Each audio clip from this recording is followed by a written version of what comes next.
We are live, ladies and gentlemen. This is live, and I'm ready to go. We are live. I'm hoping you're watching this. I got a washing machine going on in the background, but I want to talk about UConn football and that dramatic 37-34 victory over Duke yesterday at Rentschler Field. Phenomenal. Absolutely phenomenal. Now, I think that this should be a sure sign that UConn is ready to go to a Power 5 conference. Simple as that.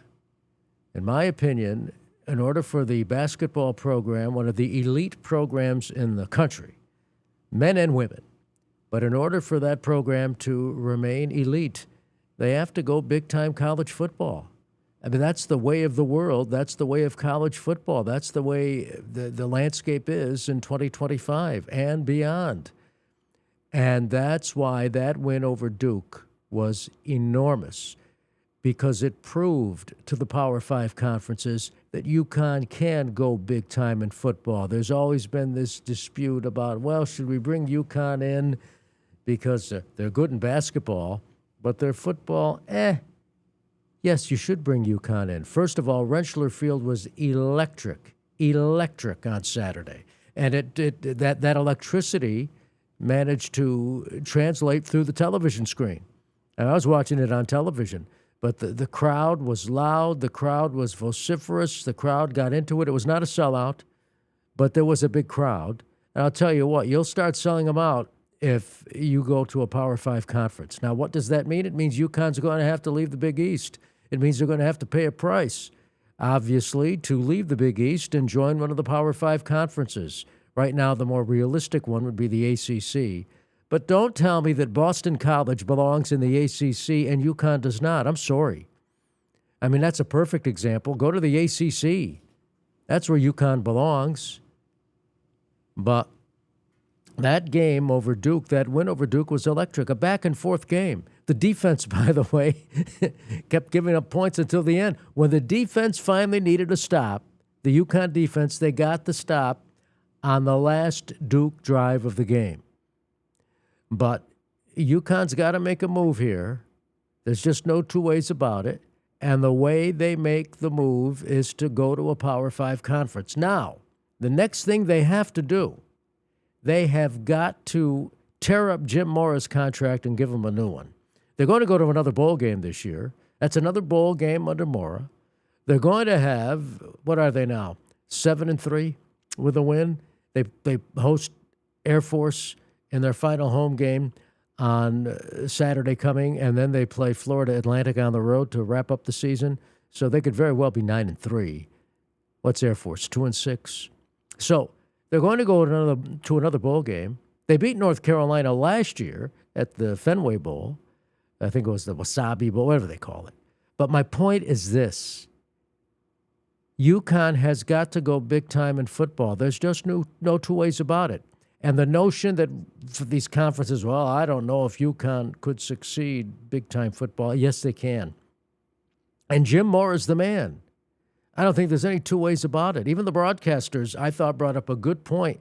When Mora took over the UConn program, let's face it, he's a former NFL head coach in addition to a former head coach in college football, but he brought an NFL mentality, an NFL preparation, an NFL blueprint to the UConn football program. And it's working. And obviously you've got to deal with NIL. He's proven you could deal with that. He's proven that he can bring these players into the program by taking this NFL approach.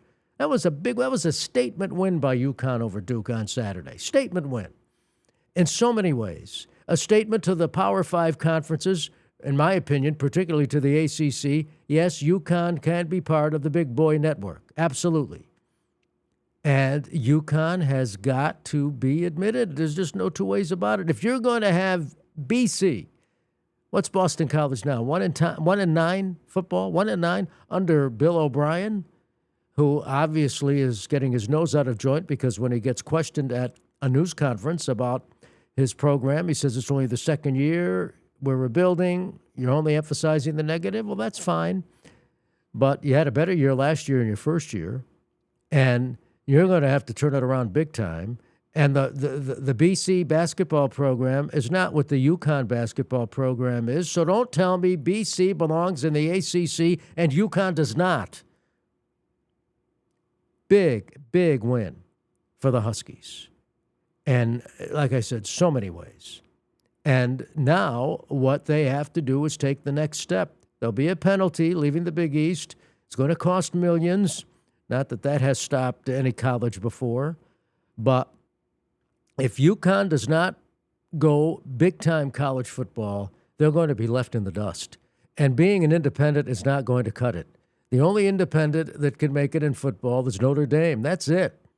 No one else is going to be able to make it other than Notre Dame, really, from an independent standpoint. So the bottom line is this. UConn has to go big time with its college football program. It's one of the few Division I independents. They've proven they can go big time. They knocked off Duke is coming off of a win over Clemson. Duke beat Clemson, and UConn beats Duke. And UConn has a record of now 7-3. They could very well end up 9-3. They have the coach who is, I believe, perfect for the program. I mean, you think about the UConn football program, where it was and how it's come back. And it's come back under Jim Mora. If I am UConn, if I'm David Benedict, the athletic director, if I'm the UConn officials, I'm concerned Mora might leave the program. That's what I'm concerned about. He could go back to the NFL, or he could go back to one of these other big-time college football openings.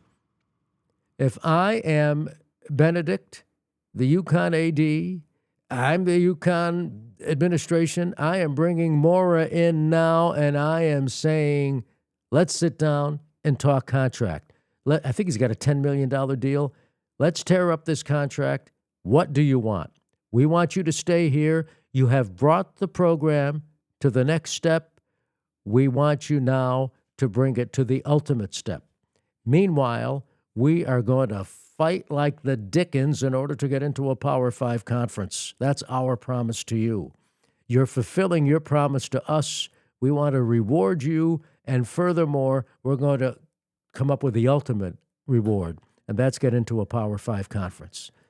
Simple as that. I mean, that's where I stand anyway on it. That's how I feel, that UConn needs to be in a Power 5 conference. If the entire athletic program is going to maintain the elitism it has, and it does. I mean, UConn as one of the top baseball programs in the country.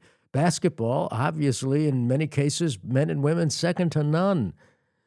I mean, UConn women are the defending champions. The UConn men won back-to-back championships before being sidelined last year, but they're very well in position to perhaps win another national championship this 25-26 season. But everything now revolves around football, and if you don't think so, you're not paying attention. It's football, football, football. And that is the sport that raises all the other sports collegiately if you want to be big time. And UConn wants to be big time. UConn is big time.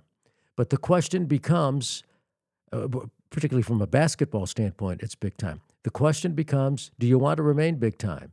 And if you want to remain big time, then you've got to realize, even in basketball-crazed Connecticut, football on the collegiate level, nationally as well, but professionally, I should say, but on the collegiate level, football is king. It's simple as that. Football is king. And so that's how UConn has got to approach this. They've got to approach this by really selling these Power 5 conferences that UConn can play with you, football-wise. And UConn can bring in the crowds, football. I'm telling you right now, and Rentschler Field, even though it's over 20 years old, is designed to be expanded. They'll easily fill that stadium. What's the capacity, 38,000, 40,000? They'll fill that stadium, and they can add on another 20,000 seats if they go big time. And they proved it on Saturday. They didn't quite sell out the stadium, but they came close, and that crowd was a big-time college crowd. The noise, the way they got into it, the way it was transmitted through the television set, or however, streaming, however you consume your content, that is the proof right there that the program is ready to go to the next level. So, my thoughts, there they are.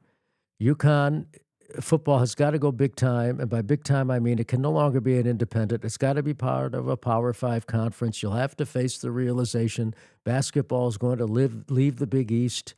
And particularly, I think UConn, and I'm sure it's all this is happening behind the scenes, I'm sure, but UConn has got to particularly lobby the ACC, which would be a perfect fit. Got to lobby the ACC. If BC can be in the ACC, UConn deserves to be in the ACC. Simple as that. And you've got to bring Mora in right now because I'm concerned he might leave. He's the perfect coach for this job. He's proven it. He's the perfect coach. So you have got to bring Mora in, sit him down, tear up his current contract, give him a new one, and keep the ball moving forward. Big win over Duke, 37-34. Big win. And now it's time to take the program to the next level. That's my live stream today on Substack. We're going to be doing more live streaming down the road. To all my subscribers, thank you so much. And, if you could become a paid subscriber, that really helps my Substack. Thank you, and thank you for watching Dan on Sports.